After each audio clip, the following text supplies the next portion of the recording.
வணக்கம் sky miracle. So நம்ம இப்போ வைஷ்ணவி மாதாவை பார்க்க போகிறோம். ஜம்மு காஷ்மீரில் அந்த அம்பாள் இருக்கிற.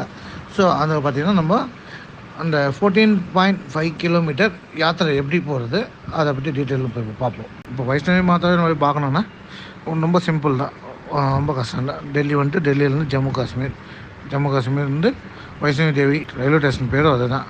ஸோ நம்ம அங்கே வந்துட்டுனா அங்கேருந்து பார்த்திங்கன்னா அங்கே ரூம் புக் பண்ணிட்டு ஸோ ஸ்ட்ரெயிட்டாகவே நம்ம வைஷ்ணவி தேவி கோயிலுக்கு போகலாம். ஸோ அந்த ரூம்லாம் புக் பண்ண ரூமில் வந்து 24 hours டைம் இருக்குது. நம்ம லக்கேஜ் வச்சுட்டு போய்ட்டு ஃப்ரீயாக பீஸ்ஃபுல்லாக போய் பார்த்துட்டு எல்லாம் வரலாம். ஸோ அங்கே போகும்போது நம்ம ஆதார் கார்டை கொடுத்துட்டு நம்ம ஒரு ஐடி கார்டு ஒன்று கொடுப்பாங்க. அந்த ஐடி கார்டு இருந்தால் தான் உள்ளே என்ட்ரி பண்ணுவாங்க. ஸோ அது என்ட்ரி பண்ணுறது ரொம்ப அது ஒன்றும் கஷ்டம் கிடையாது. ஸோ அந்த ஆதார் கார்டை வச்சு நம்ம உள்ளே போகும்போது சும்மா செக்கிங் பண்ணுவாங்க, ட்ரிங்க்ஸ் அப்புறம் ஸ்மோக்கிங், மற்றபடி பார்த்திங்கன்னா அந்த பாக்கு எல்லாம் போடுறாங்களே, ஸோ அந்த மாதிரி ஐட்டம் வச்சுருக்காங்களா என்ன செக் பண்ணுவாங்க. செக் பண்ணிவிட்டு உடனே அனுப்பிச்சிடுவாங்க. ஸோ நம்ம அங்கேருந்து ஸ்ட்ரெயிட்டாகவே பார்த்திங்கன்னா நம்ம வாக்கிங் பண்ணி 14 கிலோமீட்டர் போனால் ஜஸ்ட்டு ஒரு 6 hours அப்படி பார்த்திங்கன்னா நியர்பை 6 hours போயிடலாம். பேட்டரி வண்டியும் இருக்குது, பேட்டரி வண்டியெலாம் போகலாம். அதை பார்த்திங்கன்னா குதிரையே அங்கே இருக்கும், அந்த பார்த்திங்கன்னா குதிரை மூலியம் போகலாம். ஸோ ஹெலிகாப்டர் இருக்குது பஸ் ஸ்டாண்டு பக்கத்தில், ஸோ அது மூலியம் கூட போகலாம். உங்களுக்கு எந்த வகையை போனால் கம்ஃபர்டபுளாக இருக்குமோ பார்த்துங்க. ஸோ இப்போ பார்த்திங்கன்னா நம்ம நடக்க ஸ்டார்ட் பண்ணிவிடுவோம். நடக்க ஸ்டார்ட் பண்ணால் ஒரு 10 மணி ஆச்சு. 10 மணிக்குள்ள இப்போ நாங்கள் நடக்க ஸ்டார்ட் பண்ணிவிட்டோம். நடக்க ஸ்டார்ட் பண்ணிவிட்டு இப்படியே பார்த்திங்கன்னா ஒரு 4 o'clock போய்ட்டு அங்கே போய்ட்டு ரீச் ஆகிட்டோம். ஸோ அதுக்கு போகிற வழியில் பார்த்திங்கன்னா ஒரு நல்ல என்ஜாய்மெண்ட்டு, நிறைய கூட்டம்னா கூட்டம், அவ்வளோ கூட்டம். நான் பார்த்திங்கன்னா உங்களுக்கு அந்த டயர்டே தெரியாது. ஸோ அந்தளவுக்கு ஸ்மூத்தாக பார்த்திங்கன்னா நீங்கள் அப்படியே கொஞ்சம் நின்று அருமையாக போயிடலாம். ஒன்றும் ரொம்ப கஷ்டமே இல்லை. அந்த போகிற வழியில் பார்த்திங்கன்னா ஒரு 6 கிலோமீட்டர் போயிட்டீங்கன்னா அங்கே பார்த்திங்கன்னா வைஷ்ணவி தேவி குகையில் தவம் இருந்த இடம் இருக்கும். ஸோ அதுவும் என்ன பண்ணுவேன், ஒரு 6 கிலோமீட்டர் போனோன்னே அந்த இடத்துல பார்த்திங்கன்னா நீங்கள் அந்த ஒரு குவார்ட்டர்ஸ் மாரி வரும்.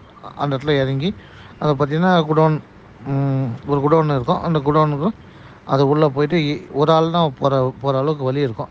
அது உள்ளே பார்த்திங்கன்னா ஒரு ஆள் போயிட்டு வந்த உடனே தான் அப்புறம் அடுத்த ஆள் வரணும். ஸோ அந்தமாரி அப்படியே பேட்ச் அங்கே ஒரு செட்டப் பண்ணி விட்டுக்கிறாங்க. ஸோ நம்ம அதை பார்த்து முடிச்சிட்டோன்னா ஸ்ட்ரைட்டாக வைஷ்ணவி தேவியை பார்க்க ஸ்ட்ரைட்டாக அங்கேருந்து கிளம்பிட்டு அங்கே போய்ட்டு லைனில் நிற்கும் போது பார்த்திங்கன்னா நம்ம லக்கேஜி நம்மளுக்கு ஒரு பேக்கு கொண்டு வந்திருப்போம்ல, நம்ம திங்ஸ்லாம் அங்கே லாக்கர் ரூம் இருக்கும். லாக்கர் ரூமில் வச்சுட்டு அதுக்கப்புறம் பார்த்திங்கன்னா வைஷ்ணவி தேவியை பார்க்க போயிட்டு அவ்வளோ பியூட்டிஃபுல்லாக இருக்கும். அந்த கோயிலில் பார்த்திங்கன்னா அவ்வளோ அருமையாக இருக்கும்.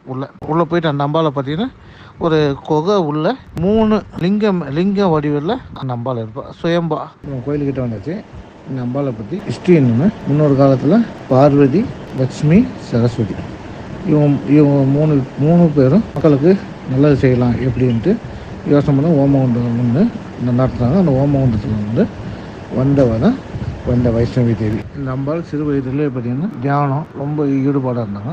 அப்போ எங்கள் வீட்டில் இருக்கிறவங்களுக்கு பார்த்திங்கன்னா என்னுடைய பெண்ணு ஏன் இப்படி இருக்கிறாங்க அப்படின்ட்டு பெரிய பெரிய நாணிக்கிட்ட போயிட்டு கேட்கும்போது இவங்களை பற்றி அலட்சி ஆராய்ச்சி பார்க்கும்போது இந்த அம்மா ஒரு தெய்வீக பிறப்பு.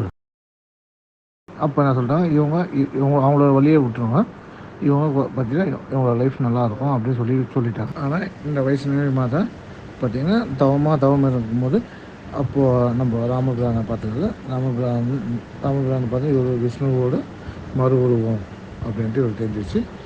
அதனால் ராமரை பார்த்து என்னை நீங்கள் கல்யாணம் பண்ணுங்க அப்படின்ட்டு ராமரை கேட்கும்போது ராமர் சொன்னார், இது சரியான சமயம் இல்லை, நான் இலங்கைக்கு போய் கொண்டிருக்கிறேன், அதனால் உனக்குன்னு ஒரு டைம் வரும், அந்த டைமில் நான் வந்து உன்னை கல்யாணம் பண்ணிக்கிறேன் அப்படின்னு சொல்லிட்டு வாக்கு கொடுத்து அவர் கிளம்பிட்டார்.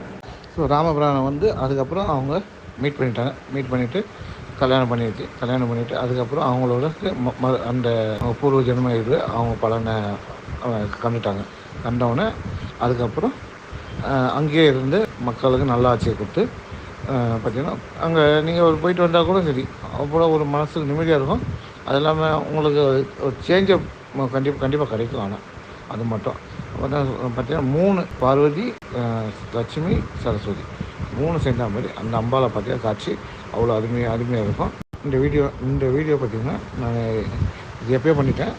இது 1 மாதம் 2 மாதம் மேலே ஆயிடுச்சு. இப்போ ஏன் போடுறேன்னா, ஸோ அங்கே போயிட்டு வந்தோன்னா ஒரு சேஞ்சப் நல்லா தெரியுது, பற்றி நல்லா ஒரு முன்னேற்றமும் தெரியுது. அந்த ஒன்றும் அதில் அந்த யாத்திரை போய் அந்த அனுபவம் பார்த்திங்கன்னா இன்னும் ரொம்ப பியூட்டிஃபுல்லாகுது. இது நான் காசு சம்பாதிக்கணும் உண்மையாக தான் போடணும், அது அந்த இதுக்காக போடுறேன். ஆனால் இதில் ஒன்றும் பொய் இல்லை.